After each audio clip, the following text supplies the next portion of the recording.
Greetings everyone, this is Keenan again. Welcome back to our journey into Rhino land. Today, we will be continuing off of our foundational skills and leaping quite a bit ahead into some more advanced editing features of Rhino.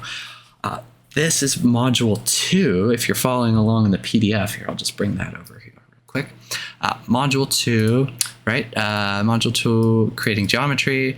This is going to be using the Heightfield command to create 3D surfaces from a digital terrain model or digital elevation model.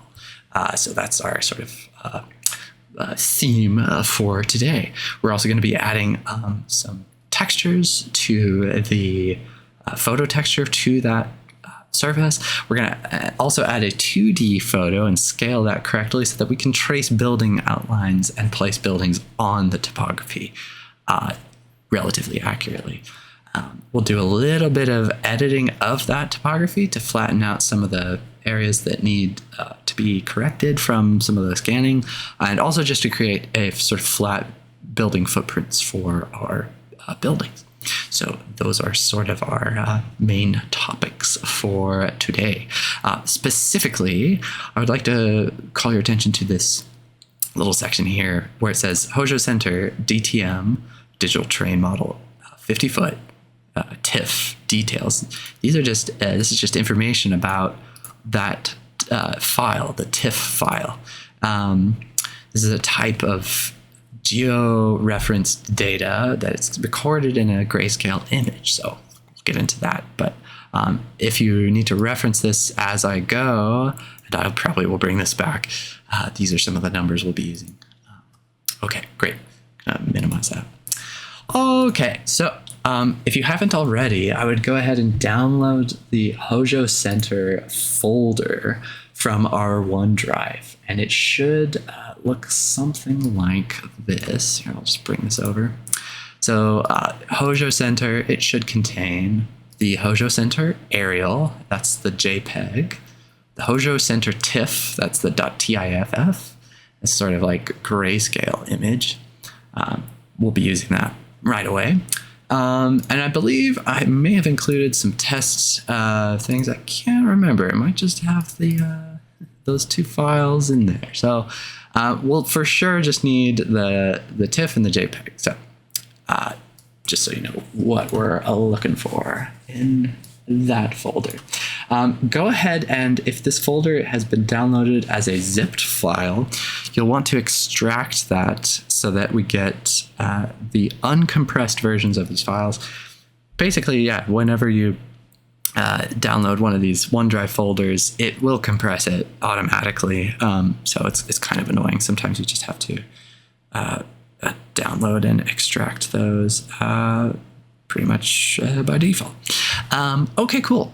So go ahead and boot up Rhino. We're gonna do project or file new, and we're gonna open up a large objects feet template. So go ahead and open that. And you'll just want to verify that your units are in feet down here. So that is all correct. No problemo.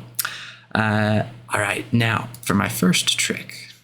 I'm going to create, or I'm going to rename this layer 1, and I'm going to call it Heightfield Topography. And I might change the color to be a little less intense. We might do, I don't know, maybe like a nice sort of lavender. I think where CAD Mapper Topography was also a lavender, so that's going to be great. We'll be making a few other layers, but for now, that'll be fine. I'm going to go ahead and make that Heightfield Topography my current layer. Alrighty, moving right along. Next step is going to be using the Heightfield command. So I guess stepping back, it's like, what are we doing here? Our goal is to create a digital elevation model of a topography from a digital elevation file, digital elevation model file. And so Rhino has this great command built right into it that's designed to use these grayscale images. So if I go back to this Hojo Center image real quick. This is great to be able to talk with. So digital elevation models, like what are they? How do they work? In this case, in pretty much every case, the image works on a grayscale, with black being the lowest point of the image, white being the highest point, and then shades of gray defining everything in between. This is generated, this image specifically was generated from Tony's drone using a LiDAR scan and I think maybe some other features. So it's very accurate to this region. You'll often find this from like GIS files and other public databases at a much larger scale of resolution. Doesn't have quite this level of detail, which is pretty cool. I believe Tony has included a whole PDF guide to be able to download and work with these digital elevation models directly, either with GIS, with ArcGIS, or downloading it from an open library like the USGS has a lot of great open sources too. I remember in my CAD and ArcGIS days using those databases quite frequently. So there's a lot of public data pretty much all over the world, and it's just a matter of finding the right one for your region. And also, very importantly, figuring out what the highest and lowest points are of your model. And you can do that in a few different ways. If you have topography lines that you can overlay in like ArcGIS, then you can sort of roughly count like how many increments that you have between the highest and the lowest points. And we'll want to get that height difference in feet to be able to process the Heightfield command properly. And luckily, we already have this information, and I've included it in our PDF here, right? So the Hojo Center DTM TIFF details. You'll need to know, in this case, the scale doesn't necessarily matter. We're really concerned with how long each segment of our image is, right? So it's a square image. Let me bring this back together if I can. There we go. So we know that each side of the TIFF is 1,200 feet. So from one end to the other is 1,200, and it's a square image. So both sides are 1,200. And we know from Tony's research that the topography difference is 180 feet from the highest white spot to the lowest black spot. So approximately 180 feet. Okay, so those two pieces of information will be very important. We'll see why right now. Just go ahead and minimize these real quick. Alrighty, so now I would recommend saving this project right away because this next step can crash the file. So I'm just gonna go ahead and save this here. I'm gonna say Hojo Center Test Mark 1. Okay, great. All right, so the first command we'll use is the Heightfield command, Height field, F-I-E-L-D. The pop-up will ask for us to open a bitmap. Bitmap is just a type of file, image file. So we're gonna go navigate to our Hojo Center. There we go. Okay, so you'll want to select the TIFF, not the JPEG, but the TIFF, this black and white one. Go ahead and select open. Now, the command line is prompting us for the first corner. So this can be really wherever you want it in the model. I'll just select somewhere in here, somewhere in the positive XY. I'm going to click once here. Okay, now it's asking me for the second corner or length. So I could either arbitrarily click the second point, but that's not going to be super helpful because this is really defining my scale of the topography. This is where we go back and reference our PDF that says this length of each side of the DEM file, the TIFF file, is 1,200 feet. So, And if you're not snapping to an orthogonal direction, just make sure ortho is toggled on, right? So you don't want to be doing something crazy like this because we want ortho on. In Rhino, in top view, the y-axis and in perspective, the y-axis represents north. So like usually any mapping program, up is north because we live in a Western hemisphere biased, Northern hemisphere biased globe. North is always up, right? I digress. The second corner or length, we're going to enter the length increment. So that's going to be 1,200. So I'll say 1,200. Now, important to note, I'm not putting a comma in this 1,200. If you do, you're actually confusing Rhino because it will think that that's a coordinate separated by a comma. So it will give you an error and you might have a terrible time scaling this image correctly. So, okay, just to make note of that. So no comma necessary here. Okay, so now it's locking that in that 1,200 increment. So it will ask me like, okay, where do I want it? I want this other corner to be off into the right direction, positive X. So I'm just going to click that once. And now it should pop up with this pop-up. And we've got some few options here that can control how we are generating this 3D surface from the 2D grayscale image. The number of sample points is going to be how densely Rhino samples our image. The higher this number, the more detailed the surface will be. However, there is a point of diminishing returns. And I believe the default might not be 100 by 100. It might be like 20 by 20. That's probably too few points. I would not go above 200 points. And you can experiment with this, but just bear in mind this is fairly resource intensive on your machine. So if you're using a laptop, make sure it's plugged in and just be prepared to wait for a little while. So I'm on a fairly powerful PC here, so I'm just gonna put in 200 by 200, and you just want these to be even because the image that we're generating this is a square, so we wouldn't want to generate like fewer in one direction and more in the other. It would just lead to a kind of a weird result. Okay, our next option is our height.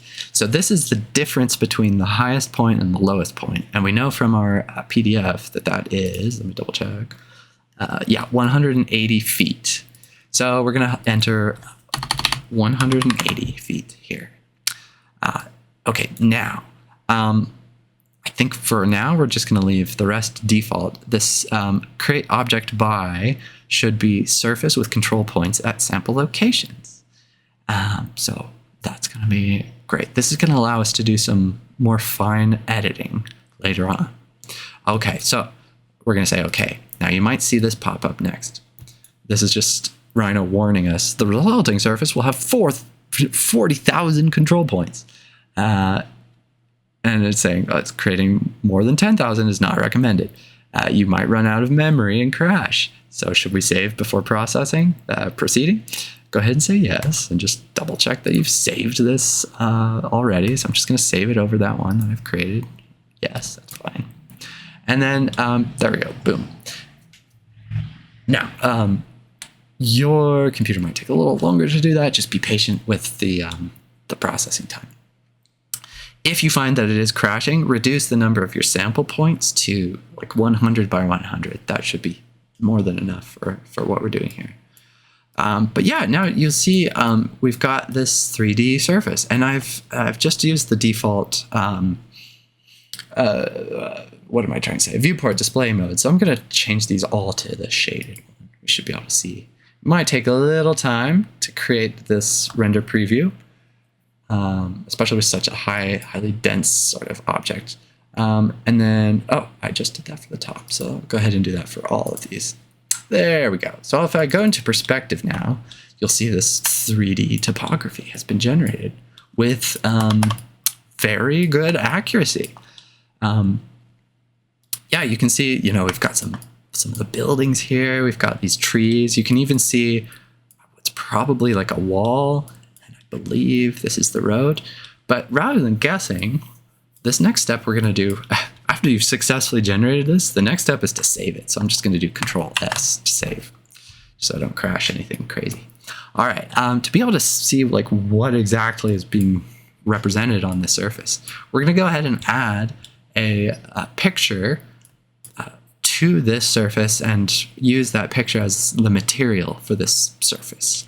So we'll be able to see the surface stretched over and applied to the surface as its rendering material. Sounds a little more complicated than it is. I assure you it's not. So we're going to go ahead and select this surface. We're going to go to our Properties tab. We're going to go, usually we've just been looking at this first object sub-tab of the Properties tab, but we're going to go for this one directly next to it called the Material. It's this like little paint tube looking thing. So we're going to click that. Now by default, Rhino uses the layer of whatever the object is on to define what kind of material is applied. And the material is just how Rhino renders the preview of what this surface is or what the object is. So by default, it uses like this kind of plaster, kind of white, rendered mode. So actually, if we, for instance, and I think this would be easiest to see, if we go to perspective and change it from shaded to rendered, we'll just see that like kind of generic white sort of it has like a little texture to it if you zoom way in. But this is our generic material. So I'll go ahead and select that, go back to our material, sub tab and properties. And then instead of use layer material, and this might be a slightly different on a Mac, but hopefully the same buttons apply. It might just look a little different. So instead of use layer material, we're going to say create or use new material. It's like first option with the little plus sign. So use new material. Now we should see this drop down where we can select from a variety of things. We are going to use a picture, that JPEG that's in the folder we downloaded earlier. So we're going to go down to picture and just click that. It should pop up a little window for us to find that. And it should remember the last folder that I was in. So here we are. So yeah, Hojo Center Aerial. I get a little preview over here in my preview pane. So that looks correct. So I'll say, okay.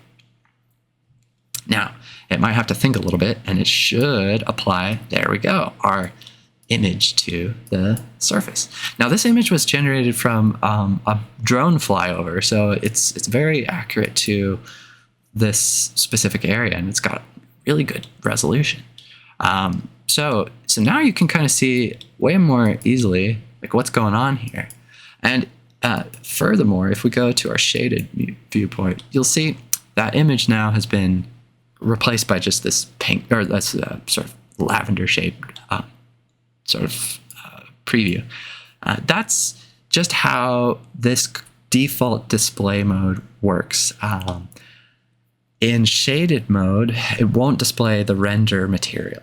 But there's a way to change this, and I wanted to show you because I don't think I showed this during class, but it can be helpful because, as you'll see, we're going to be editing some of the points on this surface, and it can be hard to tell just from this view what we're actually doing, and in a rendered view, it can be hard to see what control points we're editing. So I'll show you a way to create a little custom modification to our shaded viewport that allows that image to show through. Okay, so we're going to go into perspective, make sure you're on the shaded viewport option.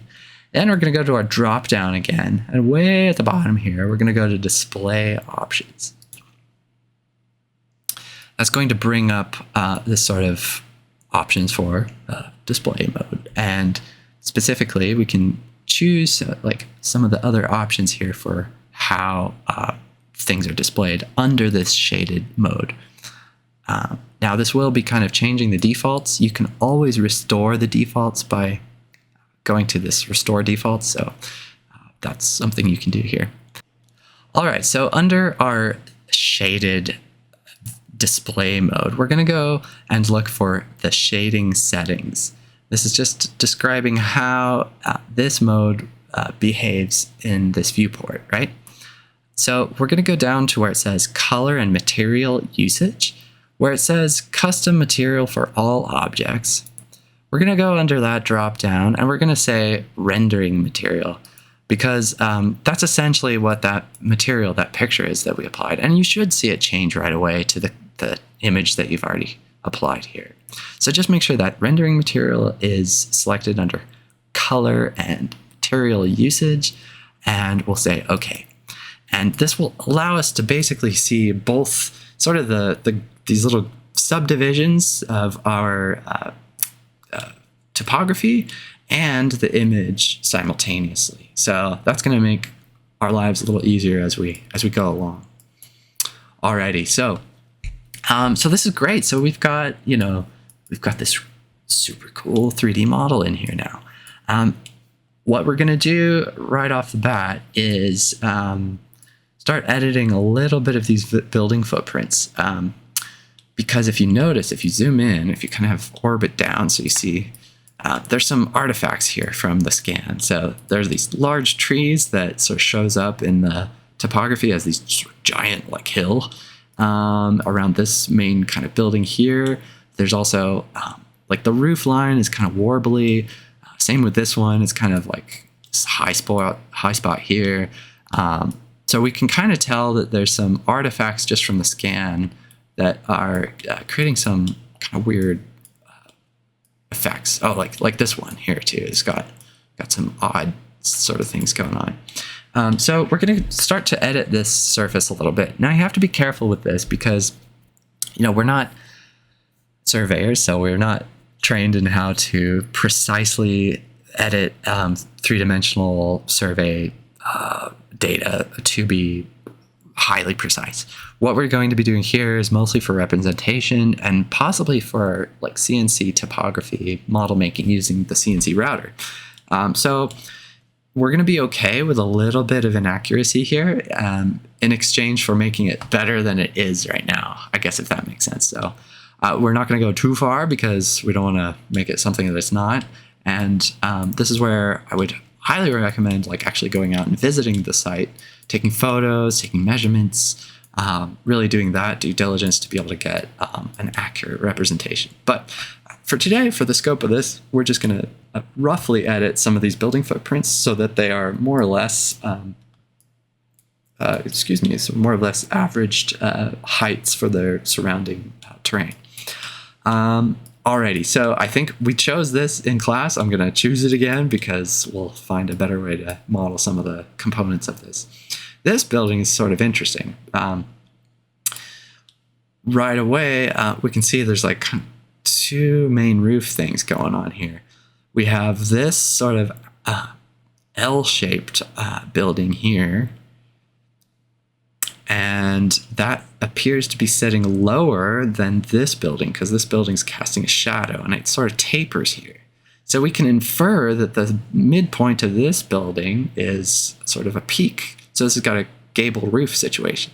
And also we know from Tony that this is in fact what this is. So we can kind of do a few pieces of detective work to get to that. All right. To be able to control these this surface, we're going to be turning on the control points. So if you remember back to our first intro, what is Rhino? We talked about NURBS geometry as being like those old shipbuilding methods of creating complex curvature using splines and control points or those weights. So we're essentially going to turn on the control points for this surface and then edit those control points to edit the surface. So same. Sounds easy, right? We'll see how easy it is. We're going to select the surface. Now, two different ways to do this. You can type on PointsOn and then press enter. You'll see these thousands of points. That's what was that warning earlier on that said, oh, this is going to create a model with 40,000 control points. Kind of crazy. Now, one word of warning. This can really bog your machine down when we're editing control points like this. If you find that the points are just super slow and just too much data, you can rebuild that Heightfield surface with fewer control points. Two different ways to do that. You could start from scratch, just use the Heightfield command, and instead of 200 sample points like we did with this model, you could use 100 or 80 even. The less you do, the less refined it'll be, but it will be easier to edit if your machine is having a hard time with this. Another way, I'm just gonna make a copy of this real quick, and you want to be careful with these because these are huge files. So another way, if you didn't want to rebuild it completely, you can actually use the rebuild command. So with this surface selected, I'm going to type in rebuild, and then it will ask the point count. So it'll give the current point count in these parentheses. These are the UV coordinates of the surface, right? The X for the U, the V for the Y coordinates. So by default, it's wanting to build it with 10. That's probably way too few. But say you wanted to go to like 100 by 100. Just leave the degree alone. It should match whatever the original one is in parentheses. So 3 and 3, that's fine. And then I made a copy of this, so I'm okay with deleting input, and retrim is fine. So I'll say okay. Now you'll notice that I have basically cut in half the amount of control points that I have on my original file, going from 200 to 100. And you can rebuild this again. Now you can't necessarily rebuild it to gain back the information that you lost. So, you know, if I rebuild and go back to 200 by 200, it's not going to know what information is missing.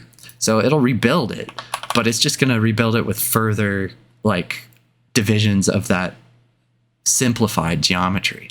So you can kind of see like, oh gosh, for instance, trying to think of a good example. Like, yeah, so some of like, well, oh goodness, it's always hard to tell. I guess if we look at this sort of slope here, right, where there's some extreme curvature, on the original model, it's fairly detailed. Over here, see how gentle that slope is?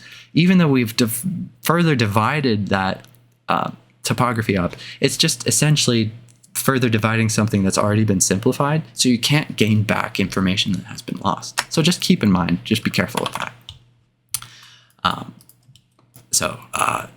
Anyway, that's that. I'm gonna delete my little copy. Alrighty, so okay, we'll use the PointsOn command, or on the toolbar menu over here, show object control points. So you can use that command shortcut right there too. Now you'll see, you know, all of these crazy points. So we're just going to focus on this building for now. And I think this is helpful to have both your top and perspective views enabled at once, so that you can kind of go back and forth. And we're not really going to be using the right and front ones yet, so you can actually resize your viewports a little bit by clicking and dragging these little dividers, and they'll resize these. So you can even snap them so that these two are the same. Great. All right, so now we've kind of got this middle building in both of our viewports. Alrighty, so we're essentially going to be selecting these control points around the building, and then we're going to be using the move command and or this other command called SetPt to set all of these control points to the same height. To do this easily, we're first going to need a way of selecting these, and there's really only one way to make this easy, other than individually clicking each one of these control points, which you could do, you know, totally an option. It's just going to take forever. We don't have time for that, right? We've got better things to do. So luckily there's a lasso selection tool. So if you've used Photoshop or Illustrator, it's very similar. So we're going to type in lasso. And now it's going to ask us to click and drag or repeatedly click to lasso selected objects. So we're basically going to draw like a little bit of a oversized outline of this building with this lasso tool. And then that will allow us to select all of the control points that are within the lasso. So I'm going to start here at the bottom, sort of southwest corner. And again, I'm going to kind of give myself a little oversized selection. So I'm just going to left click once here, and now you see I've got this like white line that's starting to form. So I'm going to keep clicking, and now you'll see it's creating this sort of lasso around my my object. Tracing this around, you know, we're going to be kind of loose with this. Gonna trace around building. Keep going around here. Now I'm kind of like looking back and forth between perspective and top view, and see for this, for instance, I think now, yeah, well, I think I need to go a little beyond here. Now, okay, one thing important to know about Lasso is that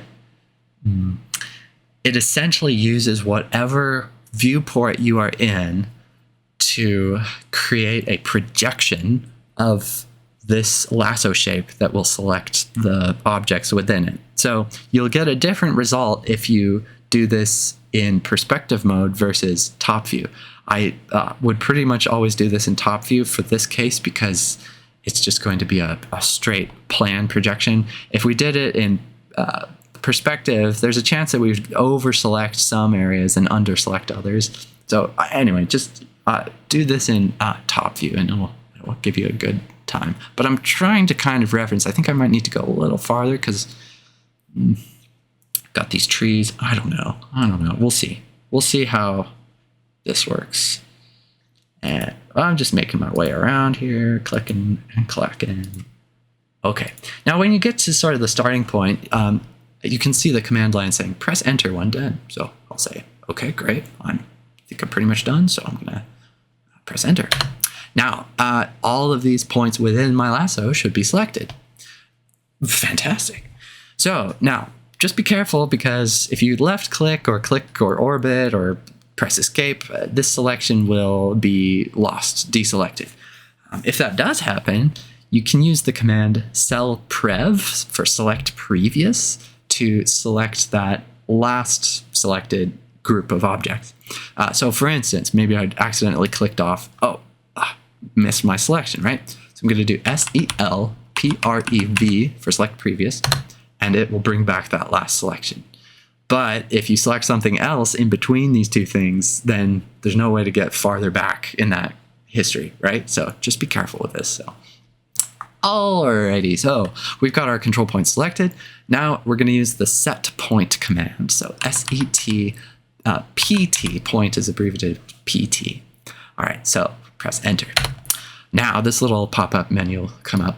We are basically, this will allow us to set all of these points to a specific location based on the coordinates that we enter. And in this case, we don't want to move them in X or Y. We just are going to move them up and down in the Z coordinate so that our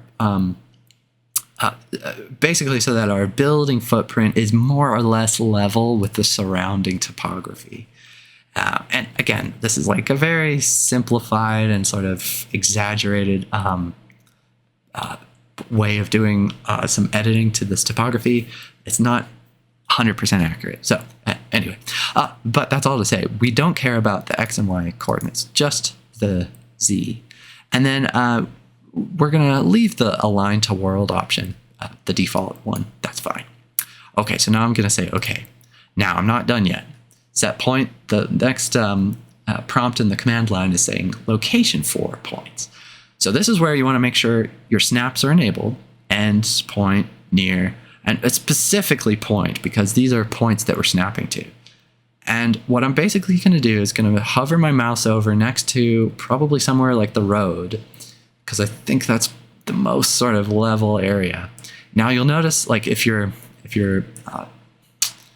snap is like snapping like either way far up or down, it can bog out, and this can really slow your machine down. So just be a little careful with where you're selecting, and we're going to just pick this point that's closest to the middle of the road, and this is just going to average out all of these points that we've selected and put them all at this Z coordinate that we're referencing. So I'm just going to click that, left click, and it'll think a little bit, and then here we go. So see how nice and flat these are now? So if I zoom selected, I can get a little better view. I've missed a few of these, but I'll get those in a second. But for the most part, all of these are fairly flat, and it looks like it's not terribly out of place. I haven't made a huge crater. I also haven't made like a huge, like, pillar in the middle of this topography. So I'm going to call that a win. Now I'm going to go back, still with PointsOn. And if you press escape twice, you'll notice that the points will be disabled. And that's totally fine. You can just bring them back by doing PointsOn. So now I'm just going to see these like few little crazy peaks here. These are just artifacts again. So this is another way that you could edit just several points at a time. You could just select that by left clicking and then drag it with a gumball. And you're able to like edit that surface topography a little bit more gently. If this is only a few things that you're doing, that's totally fine. If this is a lot of things, I'd recommend using the Lasso tool and then set point and then defining a point that you want that point to be moved to in the Z coordinate only. So yeah, for instance, like I've got this kind of cluster here. I think I'll go, well, I don't know, there's only a few. I'll hold shift and that will enable me to select multiple points. Now see if there's two things that are really close together again, the selection menu will pop up. So you want to make sure it's the surface point that you're selecting, not the surface. And then we're just going to select these few and maybe that one and this one. That seems to be the worst offenders. I think also that one. And, while this is somewhat accurate, I mean, there is tree elevation here. It's just kind of looking a little wonky in the model. And it's just, we don't really want to represent trees with these elevation changes in topography. So with all of those selected, because I want them all to be more or less the same height, I'm going to do SetPt, enter, just set Z, so uncheck X and Y, say OK. And then I'm just going to align it to somewhere nearby, so like this point that's relatively flat. I'm going to click that once.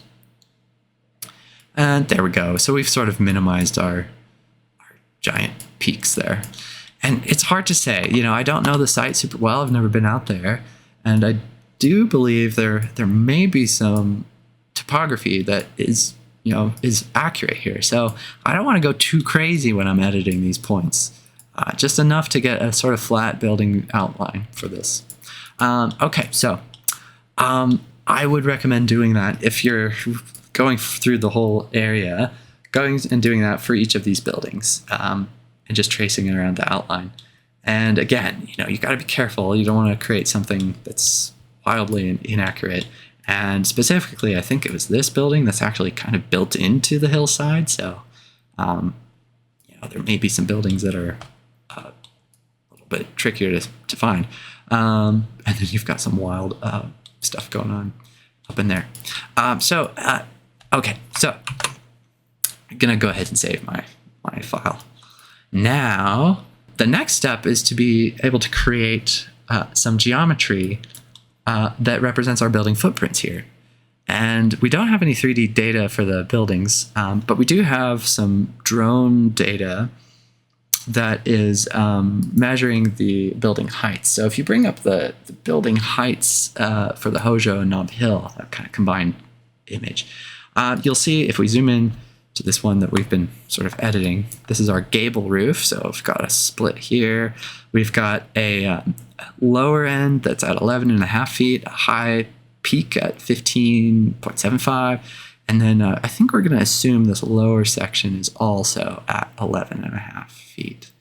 So that's our goal, is to kind of create, in this case, there's sort of two buildings, although they are joined, but we're going to model them somewhat separately because I think that will be easier for our workflow. And then I'll show you some other types of objects too. For instance, we've got this conical sort of yurt, sort of dome-shaped thing, or this might be the hogan. I can't remember. Oh my goodness, this might be the yurt. Yeah, that makes more sense. So I believe this is the yurt, and then the hogan is our circular building. So we'll model these two as well. We didn't get to do that in class, but I'll show you how I would model that in 3 dimensions. So we'll go back to Rhino. We're going to go to our Layers tab. We're going to go and rename this other second default layer. We're going to call this building footprints, we'll say. And again, I'm going to change this to a fairly obnoxious color just so I can see it. And while I'm at it, I'm going to create 3D buildings layer, and we'll just keep with our kind of consistent orange color for that. You can obviously do this whatever you want. Just have something high contrast. So we're done for now. We're done editing this topography. So I'm going to make our current layer the building footprints layer, and then I'm going to lock our topography, our Heightfield topography layer. Okay, now there are a few different ways that we could go about doing this. So one school of thought is to use this 3D surface with our image to trace the outline on using a polyline command. And we could do that fairly quickly. I'll show you how that would work, right? So get our polyline. And in this case, since we're going to be, our building is not square to our ortho constraint. So I'm actually going to disable ortho because I don't want to wear my pinky finger out holding shift all day. So I'm just going to, as best I can, I'm going to find the end of this corner. I'm going to click that point. Now, if you use your smart track, and I'm going to go ahead and make top view pretty much full screen here. If you use this smart track feature like we learned in the last video, hover your mouse over that point to get the gray smart track node, and then you should be able to get a gray guideline. And in this case, I do want to pay attention to what this says, mainly the on perp part of this little pop-up box. That's on perpendicular. So that means that I'm at 90 degrees relative to the last line that I drew. That's what I want, because I'm going to assume this building is square. And this is a good way to trace out this image. Just each time kind of hovering and getting my O snap. And if it's snapping to something you don't want, you can kind of zoom in and just get a little bit finer control. And then again, here we go. Hover, get my smart track, and then on perp. That's what I'm always trying to get.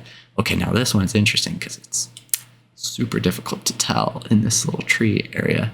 And we can come back and adjust this. For now, I'm thinking, man, that's a tricky one. I think that's somewhere in here. Again, hover over the last point, get my on perp snap. Oof, I'm gonna have to adjust that. That's pretty far off. Okay. Okay, click over here, and I think it does a little dog leg. Okay, again, getting my on perp. So this is one method to do this, just tracing straight over this 3D topography with the image that's been mapped to the topography. Okay, so when I get to this last point, I'm actually going to go and get another smart track snap point from my starting point, but I'm going to bring that back all the way over here. Now it should have, yeah, I get my perp and my intersection snap. So that's what I want. I'm going to click that, and now I'm going to send it home, go back to my control point. Okay. So method one, you may notice that that line is no longer visible. Let's go back into perspective, see what happened. Because I've been tracing that in top view, this surface has 3D geometry, obviously, right? And so, lo and behold, it has been created. But if we remember from our last tutorial, that default construction plane, unless it snaps to another object, in top mode, that construction plane will be what is drawn, what the line is drawn on. So in top mode, that's going to be this grid here, right? So it's a little hard to tell since this is floating off to the side here. But I can guarantee you that this is on that Z0 construction plane. We can verify that in two ways. We can either select that line and do project to C plane like we did before, and I'm just going to zoom in a little bit. I haven't finished this command yet, so I'll just say delete input objects, yes. And so nothing's happened, right? So it's stayed in the same spot. So that's one way to verify that we've gotten that flat building footprint. Another way, and this is a little different in Rhino 8, and I honestly haven't found this out yet. So there's two ways that I know to get there. At least in Rhino 7, there's a cool tab that you can bring up to bring up positional information about the object that you selected. With the selected object, going to go over to our little gear symbol here. This is options. I hope this is somewhat similar on the Mac side too. So go ahead and click that gear.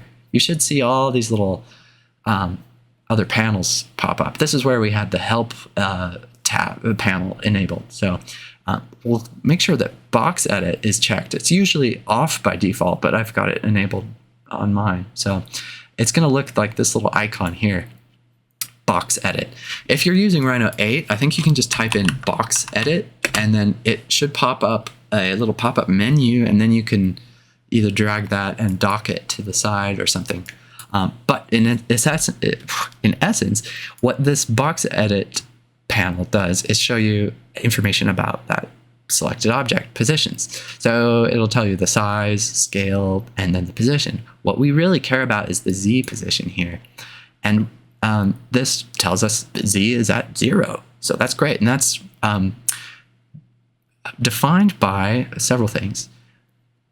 Here, you just want to make sure that this is where this is measuring from. So Z minimum, we want the lowest part to be what it's measuring. So that's good. And then this is where it's measuring that too. So use world C-plane. In this case, the world C-plane is the top and perspective C-plane. They're shared, right? So we're measuring from our 0 point. So that's another way that you can determine if that geometry is different. That's also another way that you can change it. So say it wasn't.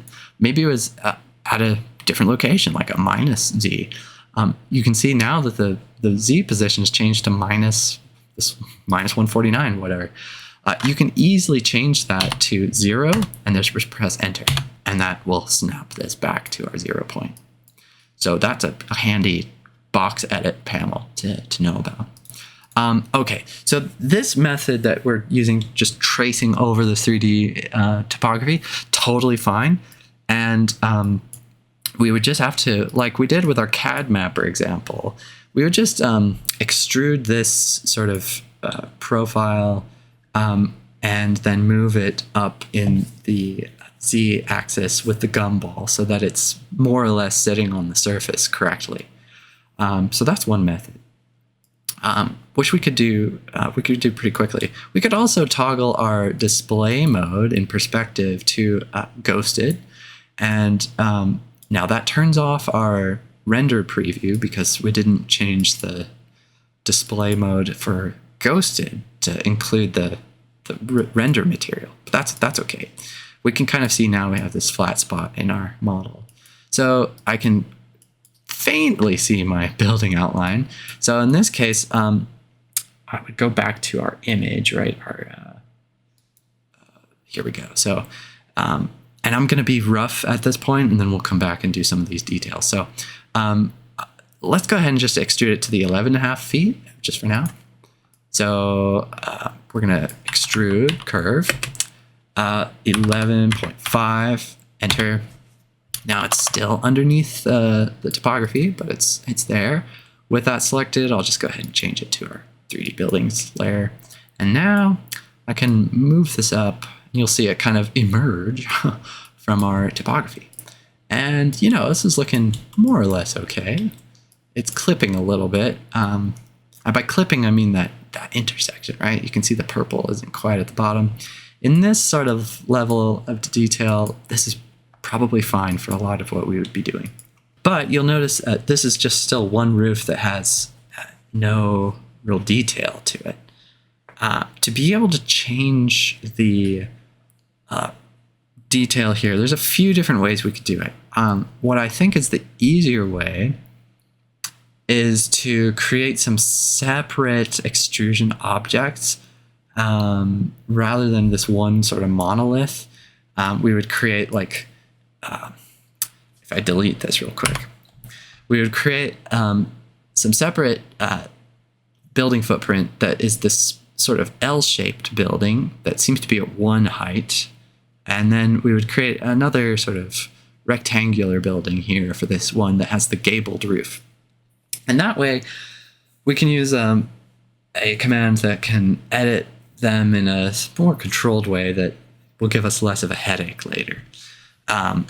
So that's sort of my preferred method here. So, all right. So with continuing to use this surface as our like tracing object, it's going to be easiest if we turn this surface off for now, and that we can just sort of worry about this building footprint. And if you want to quickly toggle this on, you can kind of see that we've got this L shape. It's going to go down pretty much continuing this line here, and then it's going to dogleg over here and join that. So that's basically, we're going to use this as a starting point and then trace 2 more little curves to get the further detail. So again, I'm going to use the polyline tool. I'll make top view full screen, and I'll do this little L shape first. So I'll start up at this corner. Now, again, with polyline, you always want to make sure that when you're completing your command, you snap to the end point, just so that you're not creating a line that's overlapping itself or going beyond. That can create problems for your extrusion. So for instance, here, I'll do it the wrong way. Well, the wrong way. That's strong. I'll do it the way that's more difficult. So I'm still snapping here, and this is where I'm going to use Smart Track to get my on tangent and on perpendicular, and I'm going to come over back to my starting point here and make sure that gray node is creating, and bring that down, and then it should, there we go, perpendicular tangent. It's got that. So this is the wrong way, right? If you were to do this, maybe not quite accurately.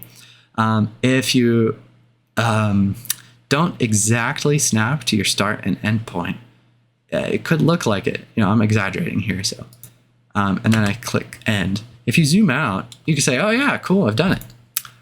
But if you go to extrude this object, go back to perspective, extrude, it'll say, oh no, curves selected extrude are self-intersecting.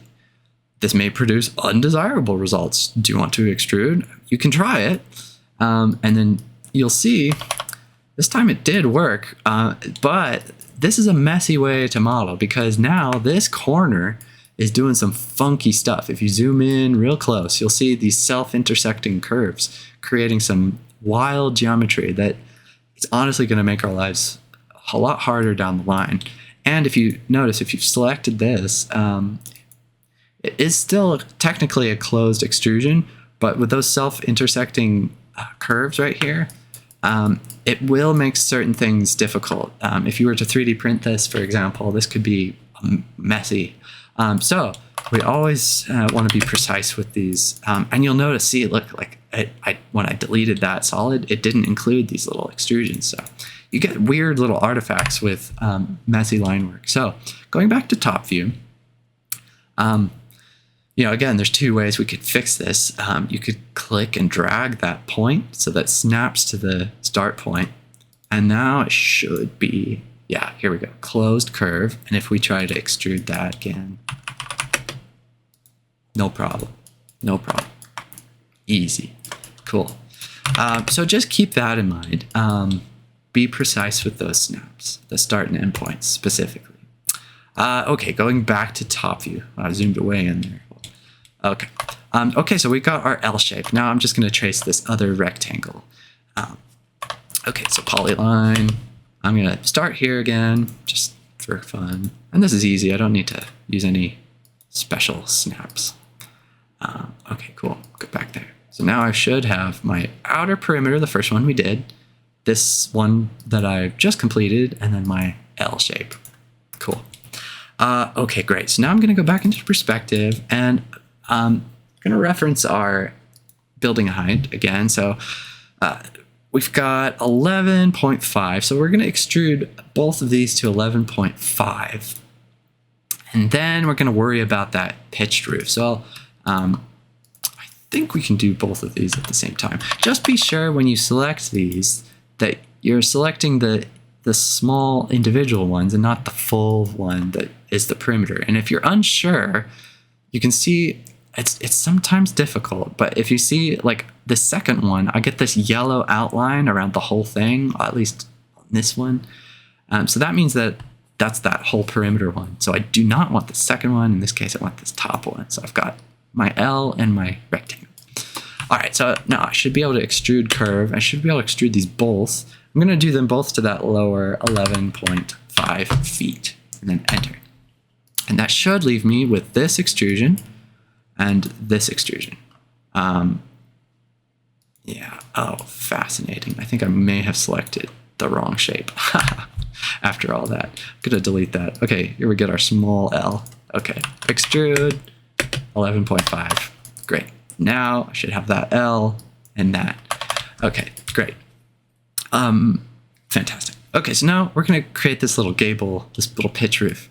We're gonna use the SplitFace command, and I think in class we did this a few different ways. I think this is the preferred way.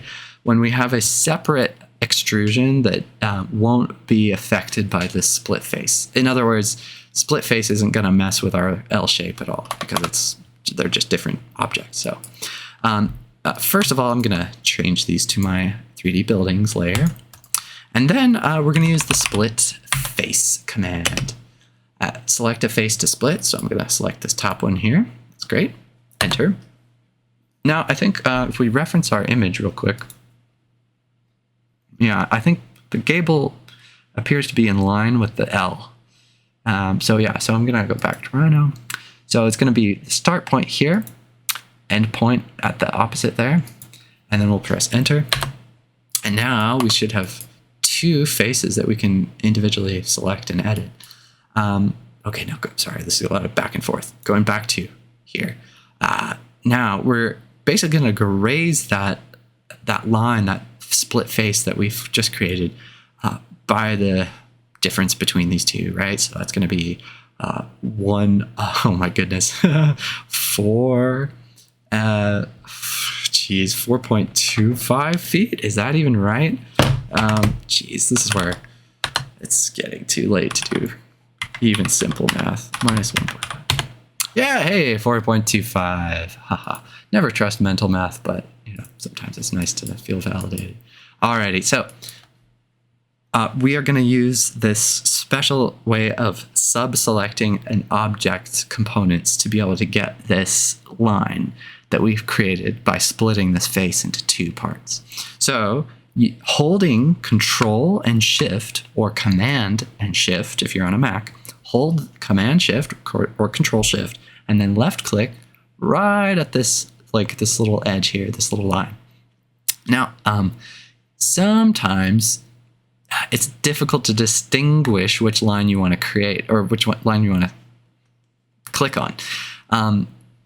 See the slightly more bold line? That's going to be the one we want. If you try to select this other one, it's not going to work. These are called ISO curves, and these are just to display a volume. They are not necessarily able to select these small ones, right? So there's this one here. I'm able to select that entire border, but not that line, if that makes sense. Same on the sides here, right? I can't select that line. I'm only able to select this whole face. However, since we did split face, we see this is now got that extra line because there are these two surfaces. There's this surface and that surface. It used to be that whole one, and then we split it into two. So we're able to select that joining edge of those two surfaces. Hopefully that's making sense. Alrighty, so now we're going to raise this up by our 4.25 feet just by Control Shift clicking and then using the Gumball Z-axis and entering our 4.25 feet and then press enter. And boom, there we go. Got ourselves a little gable roof. Isn't that nice? So nice, so cute. Okay, so we're gonna go ahead and toggle on our Heightfield topography layer. And now I'm gonna select both of these buildings by holding Shift. And if you want, for this group, we can actually make a group. So you can type in group, and that will just create a group of these two buildings. They're not physically joined or in any way. They're just, you're able to select them now as a single group. If you ever want to ungroup something, you can just type in ungroup, and then you're able to select the individual members of that group. So then I'll just group this again. Okay, great. So we're going to use the z-axis of the gumball, and we're just going to bring this up so that it's relatively in line with our topography. That's looking pretty good. Maybe a little lower. Cool. Okay, so there you have it. Now, if we go to our our shaded viewport, because that's the one we made our custom thing, you'll see we've got our nice little building here. And if you really didn't want to see any of these orange lines, you can go to the rendered viewport. That's where that'll show it as like a sort of simplified version there. Okay, so there's one method for tracing those building outlines. Okay, so now another method that I'll go over quickly is if you didn't want to trace over this three-dimensional surface, we could import just the image as a two-dimensional image on the top and perspective construction plane. So we would be able to see our traced lines a little bit easier. They wouldn't be hiding underneath our topography. So I'll show you that method real quick. So I'm going to go back to shaded viewport. I'm going to create a new layer. Well, first I'm going to save it, Control S. Create a new layer, and this is going to be topo image. And I'm going to make that our current layer. And I'm going to go back into our top view. Okay, I'm going to make this image kind of off to the side here, just so we don't have too many things overlapping. Okay, so I'm going to use the picture command, picture. And it should pop up a similar window, open bitmap. So I'm going to use that JPEG image that we used to create the custom material for this. So I'm just going to select that. Then I'm say open. Now it'll ask for the first corner of my picture. And I'm just going to actually use this smart track, just snap to the edge of my topography because I kind of want it to be online. And then I'll just click there. And now it's going to either, if you look up here in the command line, other corner or length. We know the length of this from earlier, right? Our PDF says this is 1,200 feet. So I'm just going to type in 1,200. Again, no comma there, and then press enter. Now it'll ask for the width. Because the width is the same as our length, here it says press enter to use length. So we'll just press enter. This is a square, so press enter. We're going to be fine. All right, so now I've created this this image, this picture, just bringing that in. And if you go into perspective, you'll see that it is flat and it's on the construction plane. So that's super handy because now if we lock this layer, well, first we'll have to go to make our building footprints current, and then we can lock our topo image layer. Now you'll notice if I was to trace around a building over not our surface, but our recently added picture, I'll bring up the polyline command real quick. If I was to trace this building, for instance, again, using my smart snap to stay perpendicular. There we go. Snap over here. Oh, snap. There we go. Oh, goodness. Well, sometimes that, okay, here, I'll show you another trick. But most of the time, this should work because, well, oh, no. Oh, dear. Okay, well, it turns out that my topo image is in fact not at Z0. Okay, this is actually a good odd thing. So that happened because when I did picture, right? When I did picture and selected my image, open, I snapped to this corner, and even using a guideline is going to start that image based on the Z height of that current place. So this image is not at Z equals 0. So to fix that, let's unlock that layer, select the object. We're going to go to box edit. And here we go. See, Z is actually 8.47 feet. So let's put that at 0, type in enter. Just to demonstrate, you could do this multiple ways. I just undid that little move. If you wanted to use the move command, you're more than welcome to move. Before you select the point to move from, just make sure you have vertical enabled because we only care about moving this up and down. Now I can pick my move from this point, and now I can just type 0 and put that at 0. So different ways, right? Different ways. Selecting this and going to box edit and pressing 0, enter, that's super easy. Move command, a little bit more steps, but equally valid. All right, now I'm gonna lock that topo layer. And now you'll see my building outline is visible in perspective and should be, in top view as well. So this is a little bit more easy if you want to be able to edit the building footprints referencing that image. If you know, like we saw earlier, when you trace it around here, okay, if I did that real quick, I'm not going to be super duper precise here. I'm a little bit off already. But yeah, as we saw earlier, doing that in this view, then that immediately is put to the top construction plane, which is below our surface. So it just makes it a little bit annoying because if you want to reference, I'll just delete that. If you want to reference your image, then that surface becomes sort of unhelpful. So, you know, like for instance, if I see, I skipped this little like porch here, for instance, I could come back and add this in quickly, and I would be able to reference this this line here. I'd get my perpendicular snap, and then I'd just be able to use that to quickly create this add-on porch. So I think this method is nice because it gives you a flat starting point to trace your buildings on, and then you can worry about the 3D aspect later. So for instance, for this one, let's go ahead and reference our image. It's also a gable roof.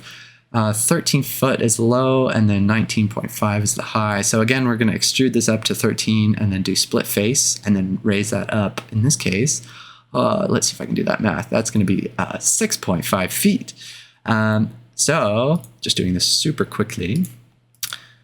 I don't know the height of this. It's definitely less than the gable here. It might be something closer to like 8 or 9 feet. Perhaps 10, who knows? But we're starting with this one. We said 13 feet is our low point. And then here, I'm gonna do zoom selected here. Now, you'll notice, well,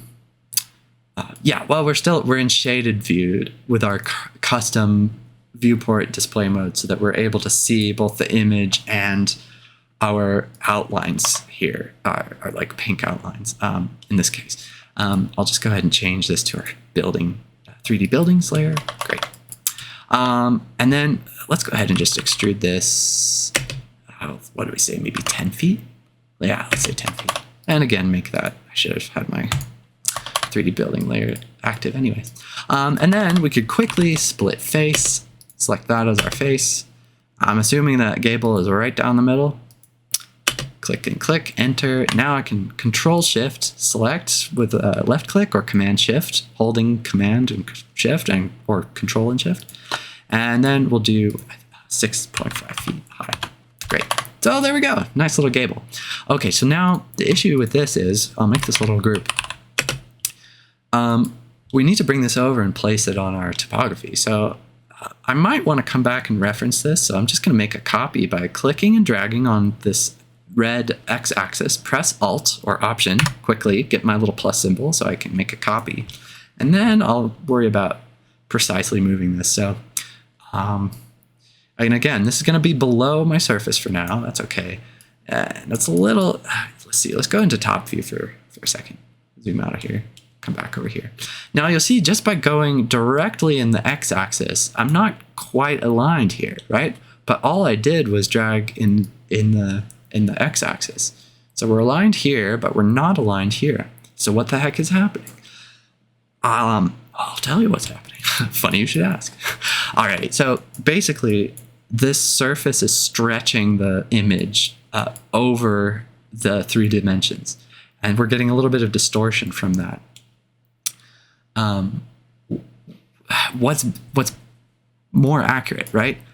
We know that the building footprints are fairly accurate from our scan, our LiDAR scan.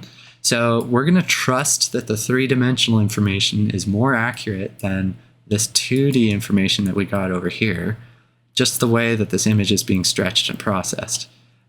Plus, like, if we really care about the three-dimensional aspect, that's what we want to match to. So that's all to say, we're going to adjust the position of this building, which is currently hidden. So I'll go to ghosted.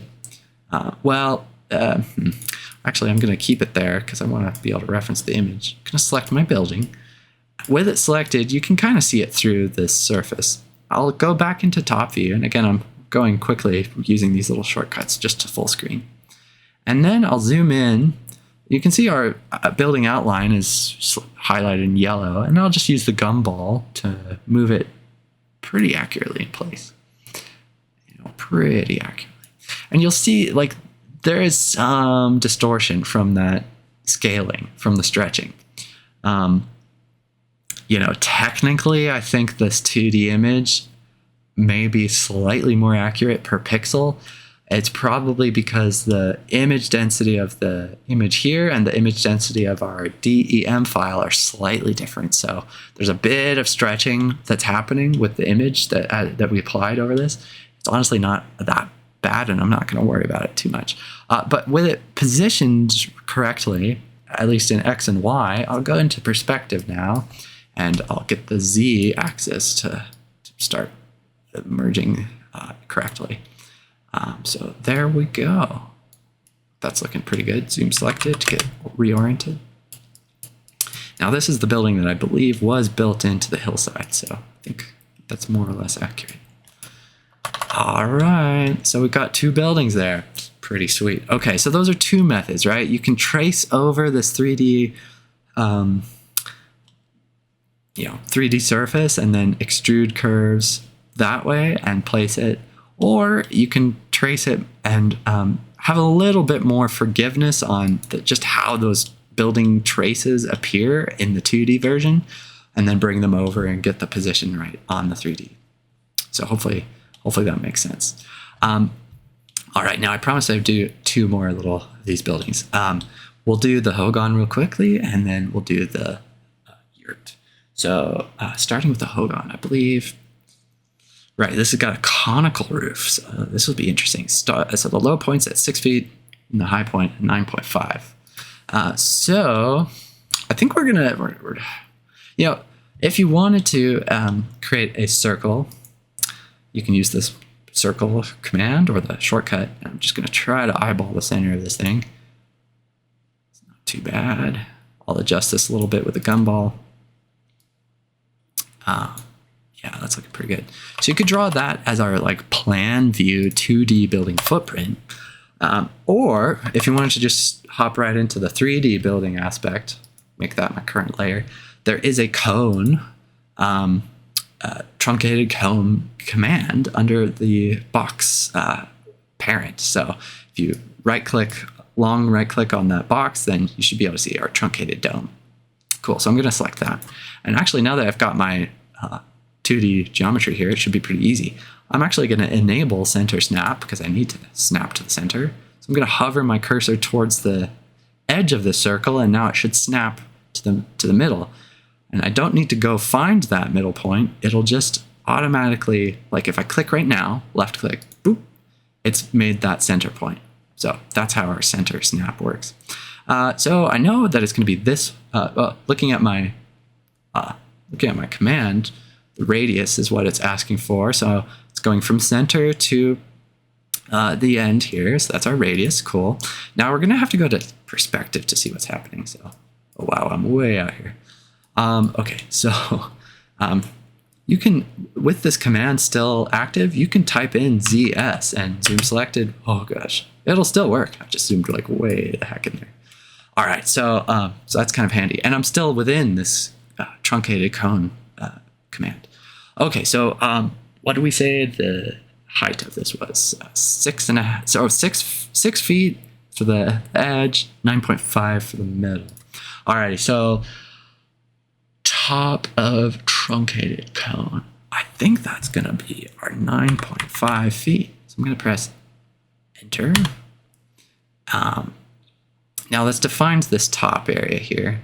Now for the radius, top radius, this is where I'm gonna have to do some guesswork. I can actually go back to top because I think I can see this, where this is sort of sloped. It's roughly there. This may be slightly inaccurate. This kind of looks like a square, but I'm gonna go for it.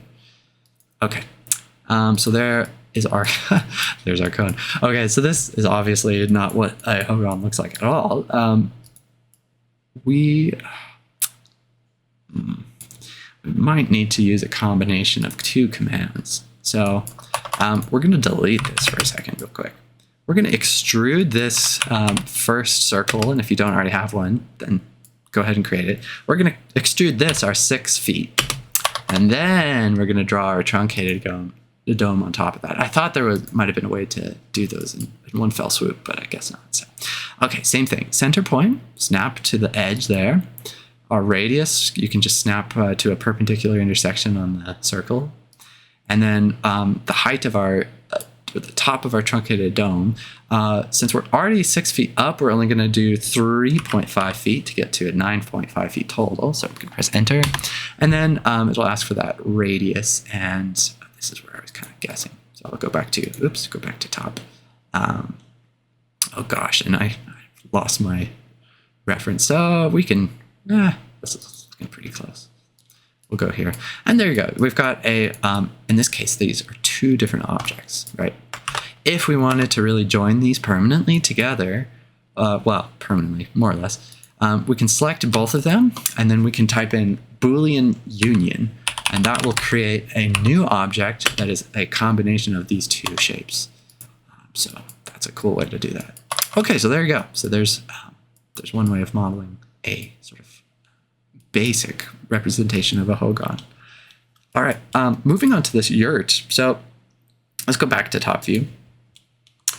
This is kind of an interesting one too.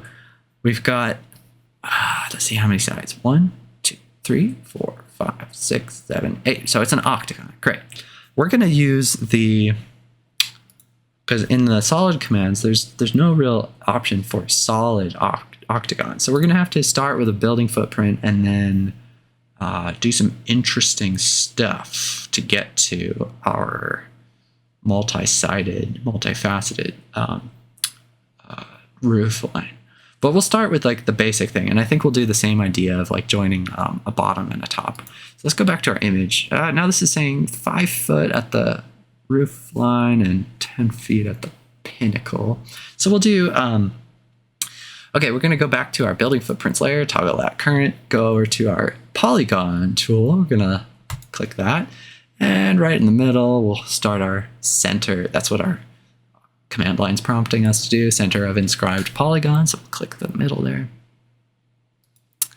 All right, now this is defaulting to 6 sides, so we're gonna change that. We're gonna click that and do 8 for octagon. Alrighty, so now we're just gonna line up this point as best we can to that segment there. That's looking pretty good. All right, now toggle back into perspective. Whee! Okay, there we go. Zoom selected. Now with my current layer as buildings, 3D buildings, get my curve, extrude curve up 5 feet. There we go.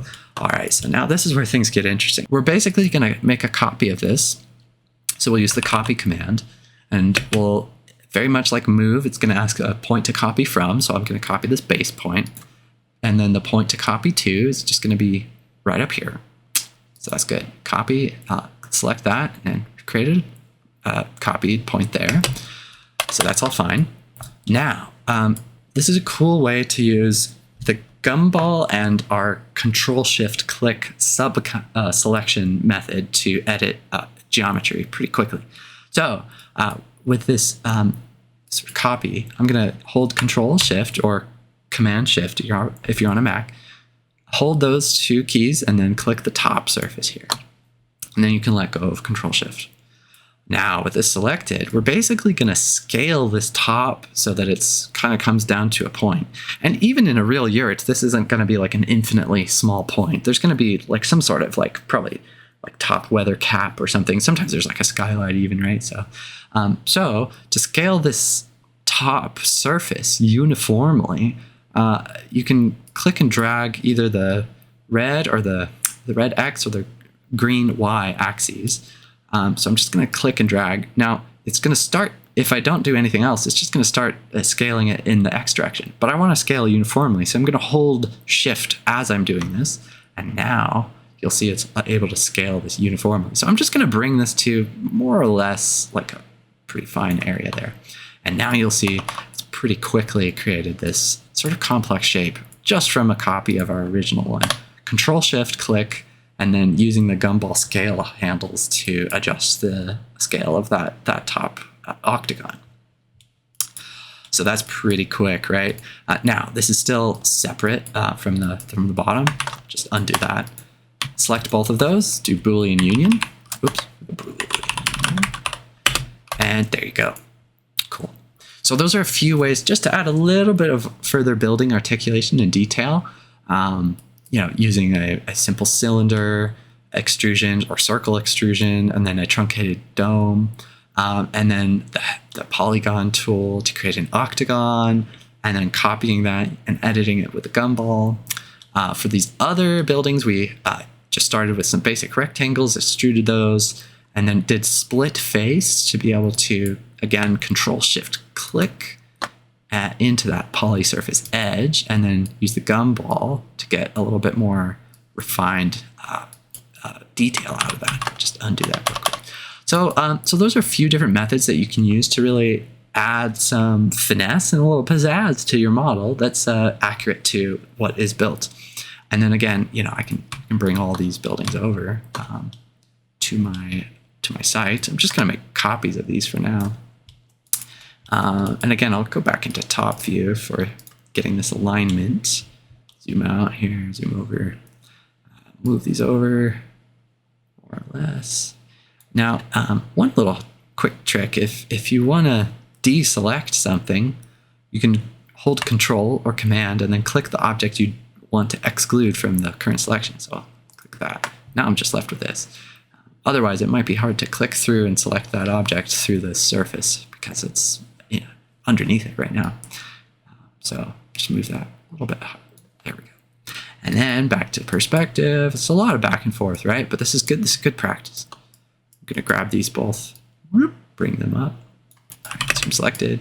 Get a little bit more refined. This yurt's looking okay. I'll adjust the Hogan a little bit. All right. Okay, so yeah, you can imagine, this isn't going to take forever, and I've been, going at a tutorial pace. So, you could do this in an hour or so, no problemo.